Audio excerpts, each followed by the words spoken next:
I emasculated my boyfriend publicly the moment I earned more than him. He left without a word, stopped paying every bill he once covered, and the woman who mocked him for being broke is now drowning in debt alone. I got a collections call at 7 a.m. on a Wednesday for a credit card I forgot existed. Balance was $14,200. Minimum payment 90 days overdue.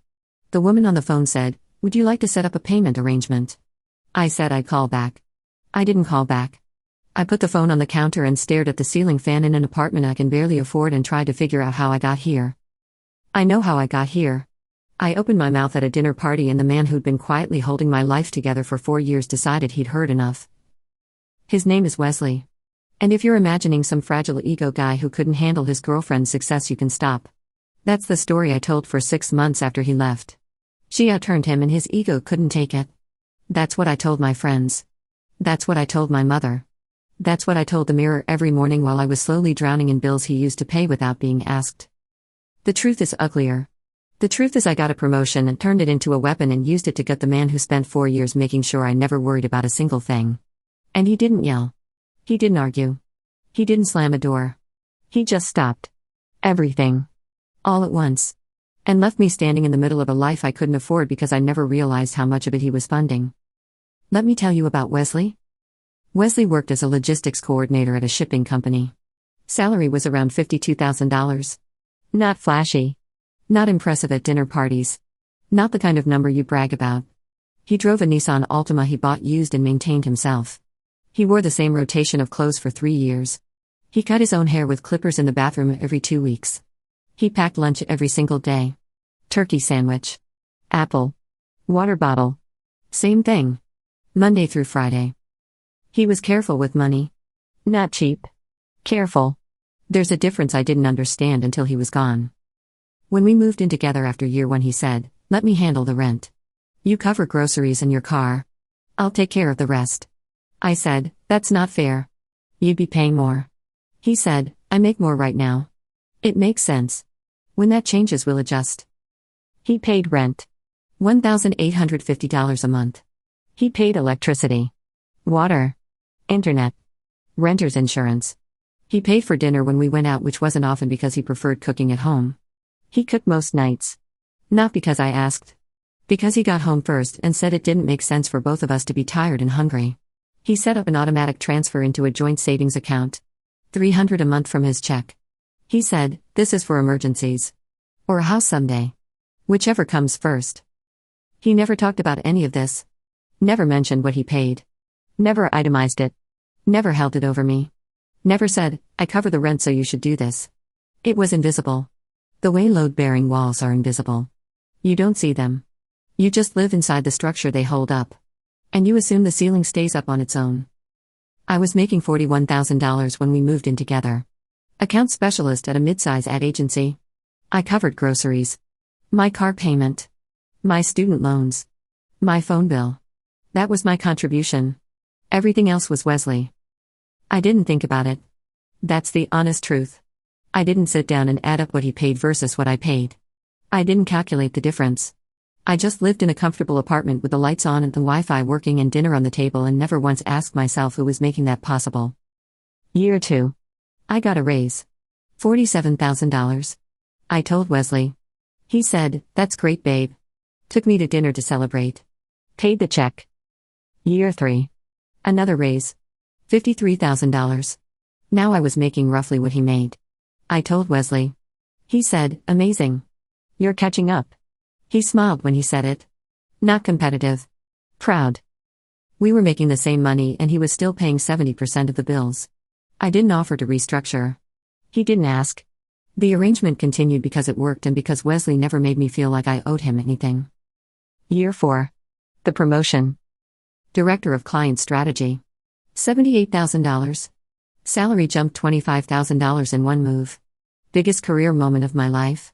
I was 29 years old and making more money than anyone in my family ever had. I called my mom first. She screamed. I called my best friend Janae. She screamed. I called Wesley. He said, "I'm so proud of you, Danny. I always knew this was coming. Let's celebrate this weekend." He was proud. Genuinely. Without a trace of insecurity. Without a flicker of resentment. He was happy because the woman he loved had achieved something big. That's it. That's all he felt. What I felt was different. I felt powerful. Not just accomplished. Powerful. Like something shifted in my body chemistry. Like I'd been walking through a door my whole life and suddenly I was carrying the keys. I started seeing everything differently. My apartment. My clothes. My social circle. My boyfriend. Wesley making $52,000 didn't bother me on Tuesday when I was making $53,000. By Friday, when my new contract was signed at $78,000, I looked at his Nissan in the parking lot and thought, we need to talk about upgrading that. I didn't say it out loud. Not yet. But the thought existed. And thoughts like that don't stay quiet. They metastasize. Janae was the accelerant. She made $91,000 in pharmaceutical sales. Her boyfriend drove a BMW. They took trips. She never said anything directly about Wesley. She didn't have to. She'd just show me photos of her weekend in Savannah and say, Terrell surprised me. She'd mention the restaurant Terrell took her to. She'd casually reference Terrell's bonus. I started doing math I'd never done before. Wesley's salary versus mine. The gap was $26,000. That gap sat in my head like a splinter. I couldn't stop touching it. 3 weeks after the promotion. Saturday. Wesley and I were at a dinner party at Janae's apartment. 6 couples. Nice place. Wine. Appetizers on a marble island. The kind of gathering where people talk about vacations and promotions and cars. Someone asked me about work. I told them about the promotion. People clapped. Congratulations. That's amazing. Janae said, tell them the salary. I should have said, that's personal. I should have changed the subject. I should have done what Wesley would have done, which is smile and say, she's killing it. That's all you need to know. But I didn't have Wesley's discipline. I had 3 glasses of wine and a new sense of power and a room full of people looking at me like I'd just climbed a mountain. I said the number. $78,000. More clapping. Someone said, what does Wesley do again? And this is where I did it. The thing that ended everything. The thing I replay every night in this apartment that I'm 3 months behind on. I said, Wesley is in logistics. He makes about 52. I said it with a smile. And then I said, so I guess I'm the breadwinner now? I laughed. Some people laughed. Janae laughed loudest. Wesley didn't laugh. I looked at him. He was holding a glass of wine. His face hadn't changed. He didn't look angry. He didn't look embarrassed. He looked like someone who'd just received information. Like a doctor reading a chart. Processing. Filing. He said nothing. Then someone said, oh man, Wesley, she's going to be running the house now. Another laugh. And I said, I mean someone has too. The room laughed again. Except Wesley. And except Terrell. I noticed that later. When I replayed it. Terrell didn't laugh either. Terrell looked at Wesley the way men look at each other when one of them is being publicly disrespected and both of them know it. Wesley set his glass down. He said, I'm going to get some air. He walked to the balcony. Alone. I didn't follow him. I stayed in the circle. Soaking it in. The attention. The power. The feeling of being the successful one in the room. I'd never been the successful one before. Wesley had always been the stable one. The reliable one. The one people asked about because he fixed things and helped people move and showed up for everything. Now I was the one getting attention. And I loved it. And I chose the attention over the man standing alone on a balcony. 20 minutes later, Wesley came back inside. He said, ready to go? I said, sure. We drove home. Quiet car. He didn't play music, which was unusual. He always played music in the car. I said, you okay? He said, yeah. Tired. He wasn't tired. He was making a decision. I didn't know that yet. Sunday. Normal. He cooked breakfast. We did laundry. He went to the hardware store to get a filter for the kitchen sink. Normal Wesley things. Quiet. Present. Monday I came home from work and his closet was half empty. Not all empty. Half. He'd taken his clothes. His toiletries. His books. His toolbox. The coffee maker he'd brought when we moved in. His grandmother's cast iron skillet that he cooked with every Sunday morning. No note. No text. No voicemail. No explanation. I called him. Straight to voicemail. Texted. No response. Called again. Nothing. I called Janae. I said, Wesley's stuff is gone. She said, what do you mean gone? I said, half his closet is empty. His things are gone. She said, did you guys fight? I said, no. She said, that's weird. Maybe he just needs space. Space? For what? We didn't fight. We didn't argue. We had a normal weekend. I couldn't figure it out. Tuesday. The electricity bill autopay bounced. I checked. Wesley had removed himself from the utility account. His name was gone. Wednesday. The landlord's office called. They said, Ms. Turner. We received notice that Wesley Odom is being removed from the lease effective the end of the month. You'll need to sign a new agreement as sole tenant or provide a cosigner. $1,850 a month. By myself. On a salary that was high but not $1,850 plus everything else high. Not when I had student loans. A car payment. Credit cards I'd been floating because I never had to worry about rent. Thursday. Internet disconnected. His name. His account. Gone. Friday. I logged into the joint savings account. The $300 monthly transfer had been canceled. His portion. $16,400 of the $22,000 balance had been withdrawn. His contributions. Calculated to the dollar. He didn't take my money. He took his. Every cent accounted for.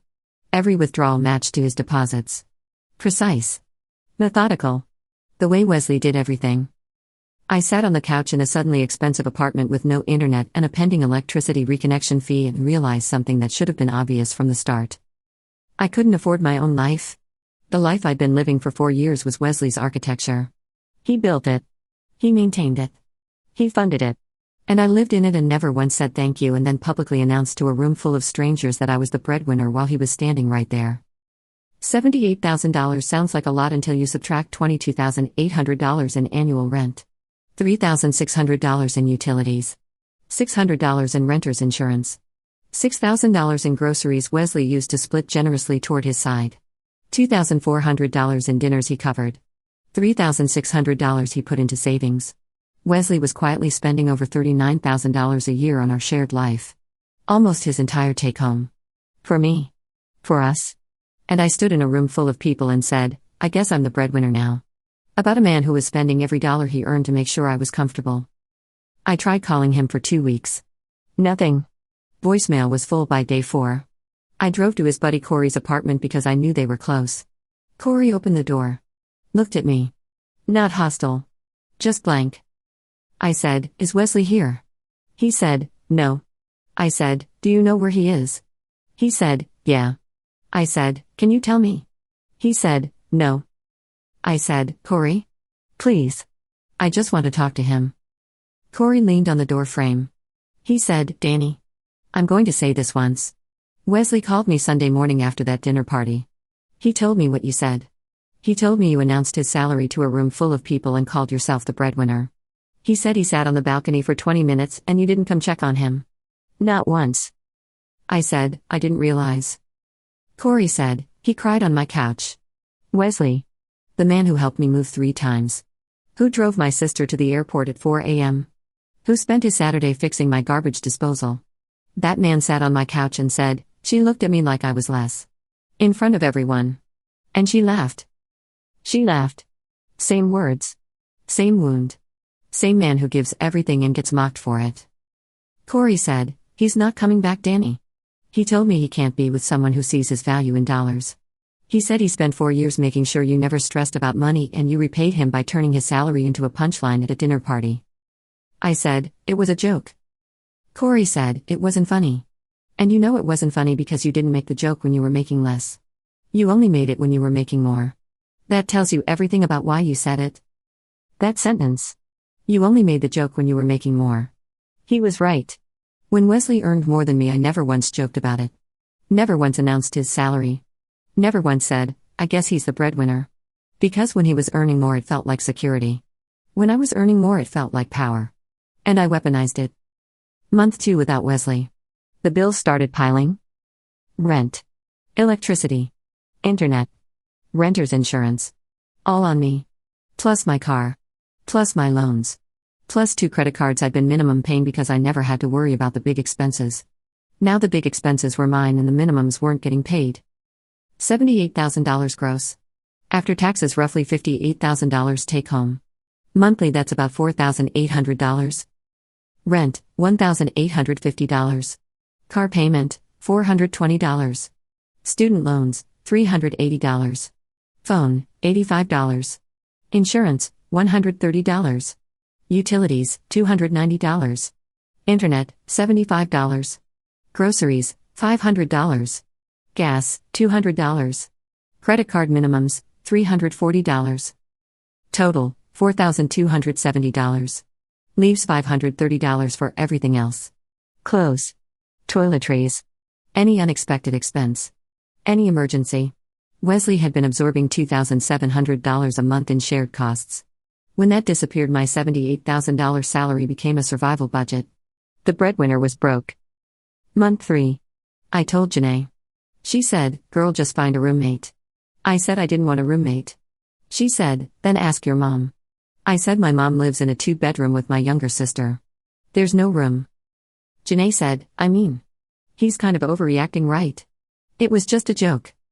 And for the first time I heard Janae the way Wesley must have heard her. As the person who laughed loudest. As the person who created the environment where I felt comfortable humiliating my boyfriend. As the person who said, "Tell them the salary." She lit the match. I threw it. But she lit it. I said, "It wasn't a joke, Janae."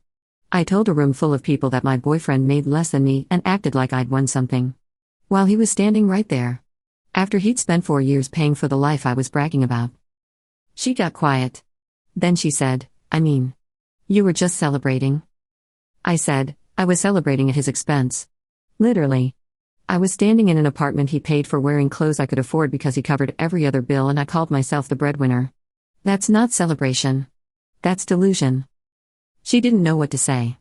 We talked less after that. Not because of a fight. Because I couldn't be around someone who made me worse. Janae made me worse. The same way I made Wesley feel less. Proximity to cruelty is still cruelty. Month 4. The joint savings account closed automatically when the balance hit zero on my side. The $5,600 that was mine went to a credit card payment and 1 month of rent. Gone in 3 weeks. I started eating rice and eggs for dinner. Not as a diet. Because a cart of real groceries was $200 and I couldn't swing it and make rent the same month. I looked at the kitchen one night. The burner where Wesley's cast iron skillet used to sit was empty. He made eggs every Sunday morning. Scrambled with chives and cheddar. He'd put them on a plate and bring them to me in bed. Not on special occasions. Every Sunday. For 4 years. That man brought me breakfast in bed 200 times, and I told a room full of strangers he made 52. Month 5. I ran into Wesley's coworker Linda at a coffee shop. She said, "Hey Danny. How are you?" I said, "I'm okay." She said, "I heard you and Wesley split." "I'm sorry. He's a great guy." I said, "He is." She said, "You know he got promoted, right?" I said, "What?" She said, "Yeah. About a month ago. Operations manager. Big bump. I think he's around 71 now. Maybe higher. He's been killing it. They love him there. $71,000. Wesley got promoted. The man who made $52,000 when I mocked him was now at $71,000. The gap I turned into a weapon had narrowed to $7,000. And it would keep narrowing. Because Wesley was the kind of person who got promoted. Not because he was loud. Because he was reliable. Because he showed up. Because he did the work without needing the applause. And I was the kind of person who got a promotion and used it to publicly humiliate the man who helped her get there. Month 6. I broke. Not dramatically. Quietly. The Wesley way. I was sitting on the kitchen floor because the couch reminded me of watching movies with him, and the bed reminded me of Sunday eggs, and the table reminded me of him paying bills on his laptop while I scrolled my phone. The kitchen floor was the only space that didn't have his ghost in it. I called my mother. I said, "Mom, I messed up." She said, "I know, baby. I've been waiting for you to call." I said, "You knew?" She said, "Danny. When you told me Wesley left, I asked you what happened. You said he couldn't handle your success. I asked you 3 times if there was more to the story. You said no 3 times. Then your sister told me what Janae told her about the dinner party." I said, "What did she say?" She said you announced his salary to a room full of people and said you were the breadwinner. And laughed. And he walked out to the balcony alone and you didn't go after him. My mother paused. Then she said, "Your father made less than me for 11 years. You know what I never did? Not once. I never made him feel small for it. Because the size of a man's paycheck has nothing to do with the size of what he gives. Wesley gave you everything. And you measured him by the one thing that didn't matter." I said, "I know." She said, "Do you? Because knowing and doing are different things. You knew Wesley was good. You knew he paid for everything. You knew he loved you. And you still stood in that room and turned him into a number. Knowing doesn't protect people from you if you don't act on it." I said, "What do I do?" She said, "First you survive. You pay your bills. You fix your budget. You learn what things cost. Not in dollars. In people. You learn what Wesley cost you. And then maybe, you become the kind of person who deserves what he was offering. But you don't chase him. You don't call him. You don't show up at his door. You fix yourself first. Everything else is just begging." Month 8. I got a second job. Weekends at a catering company. $18 an hour. Serving food at events. The irony of serving appetizers at dinner parties after what happened at one was not lost on me. First event. Corporate holiday party. I'm carrying a tray of bruschetta through a crowd of people in suits. A woman stopped me and said, "These are delicious." I said, "Thank you." She said, "What do you do full-time?" I said, "I work in advertising." She said, "Oh, fun." I smiled. I wanted to say, "I make $78,000 a year and I'm serving you bruschetta because I destroyed the man who made my life affordable and now I work weekends to cover the rent he used to pay without blinking." But I didn't. I just carried the tray and refilled the champagne and collected my $18 an hour. Month 10. Terrell texted me. Janae's boyfriend. The one who didn't laugh at the dinner party. He said, "Danny, I'm texting you because I think you should hear this from someone who was in that room. Wesley called me after the dinner. We're not close but we have a mutual respect thing. He asked me one question. He said, 'Did I imagine it or did she really do that?' I said, 'She did it.' He said, 'Thanks. That's all I needed.'" Terrell said, "That man didn't need me to confirm what happened. He needed me to confirm that he wasn't crazy for being hurt by it. Because somewhere in 4 years of being your safety net you convinced him that his feelings were less important than yours. And when he finally felt something that hurt he had to call another man to make sure he was allowed to feel it. He had to call another man to make sure he was allowed to feel hurt. By something I did. In public. While laughing." Terrell said, "I told Janae that night that what you did was wrong. She said I was overreacting. She said it was a joke. I said, 'If you announced my salary at a dinner party and called yourself the breadwinner in front of my friends I'd be gone before the check came.'" She got quiet. We had a long conversation that night about respect. And I want you to know that conversation happened because of what I saw done to Wesley. What you did to him changed how Janae and I talk about money. So something good came from it. Just not for you. Something good came from it. Just not for you. 7 words that summarized my entire situation. Month 12. 1 year without Wesley. I was current on rent. Barely. The catering job covered the gap. I'd paid down one credit card. The other was still at $11,000. Student loans were in forbearance. I hadn't bought new clothes in 9 months. My car needed brakes and I was waiting until next month. $78,000 a year. 2 jobs. Rice and eggs 3 nights a week. That's what the breadwinner's life looked like without the man she mocked. My sister called and said, "I saw Wesley at the farmer's market." I said, "How did he look?" She said, "Good. Really good." "He was with someone?" My stomach dropped. She said, "I didn't get a name." She seemed nice. They were laughing about something. He looked relaxed. Happy. Like the Wesley from before. The Wesley from before. Before me. Before I made him into a punchline. Before I taught him that the woman who was supposed to love him would measure him in dollars the moment she had more of them. She said, "Danny. He looked like himself. Whatever you took from him he got it back." I said, "Good." I didn't mean it. Not all the way. Part of me was gutted. Part of me wanted him to be miserable. To be sitting on a kitchen floor like me. Missing what we had. But that's the thing about Wesley. He doesn't sit on kitchen floors. He packs his things. He calculates his withdrawals to the penny. He removes himself cleanly. And he moves on. Because Wesley doesn't waste time mourning people who don't value him. He just stops showing up for them and starts showing up for himself. That's the lesson. The one I'm still learning at midnight on this kitchen floor with an empty burner where a cast iron skillet used to be. Wesley showed up for me every single day for 4 years. He showed up with rent checks and turkey sandwiches and Sunday eggs and a savings account and a quiet, steady presence that I mistook for lack of ambition because I didn't understand that discipline is ambition. That consistency is success. That a man who manages his money carefully enough to fund an entire household on $52,000 a year is not a man who lacks drive. He's a man who's already mastered something most people never learn. And I walked into a room full of people and reduced him to a number. I make $78,000. I work 2 jobs. I eat rice and eggs. I haven't been on a date in a year. My credit score dropped 140 points. The collections agency calls every Wednesday at 7 a.m. I can't afford the apartment Wesley used to pay for. I'm moving to a studio next month. $1,100. No balcony. No dishwasher. No Wesley on the couch watching a documentary with his feet on the coffee table asking if I want popcorn. He's at a farmer's market with someone who probably never announced his salary to a room full of strangers. My mother said something last week that I keep replaying. She said, there are men who show love loudly. Flowers. Trips. Surprises. Those are easy to see. Then there are men who show love quietly. Bills paid. Food cooked. Savings built. Problems fixed before you know they exist. Those men are invisible until they're gone. And then the whole house falls down and you stand in the rubble wondering who was holding it up.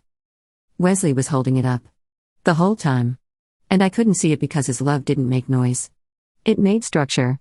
And I mistook the structure for mine. I guess I'm still the breadwinner. I earn more than he did when he left. I just can't afford anything. Turns out the bread doesn't matter if you burn down the table you were supposed to share it on.